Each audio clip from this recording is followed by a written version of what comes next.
আসসালামু আলাইকুম গাইজ, এসেছি জমিতে শাক তোলার জন্য। আর এই ডাঁটা শাক তুলতেছি। এই ডাঁটা শাকগুলা জমিতে শুধু ডাঁটা শাক না, আরও অন্যান্য শাকও আছে। আর এর মধ্যে আসল ফসল হয়েছে তোমার আদা।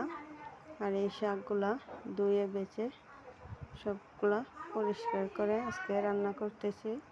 আর আমি রান্না করতেছি আমাদের ঐতিহ্যবাহী সিলেটের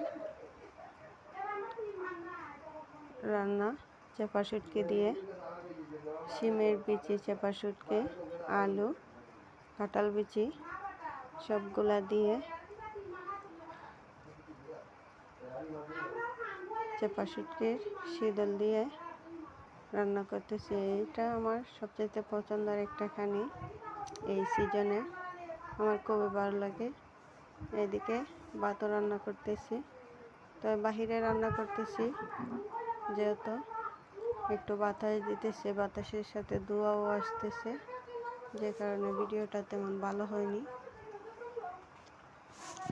তো যারা ইউটিউব থেকে দেখছেন তারা সাবস্ক্রাইব করে দিবেন এরকম গ্রামের রান্নাবান্না আর গ্রামের মানুষ কীভাবে জীবন কাটায় দেখার জন্য।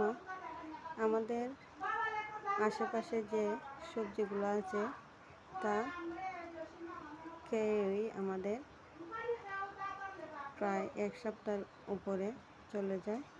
এতে এখানে শুধু শীতলটাই কেনা, আর কোনো কিছুই কেনা না। শিমের বিচিও কেনা না, কাঁঠাল বিচিও কেনা না, আলুও সব কিছুই নিজের হাতে ফলানো।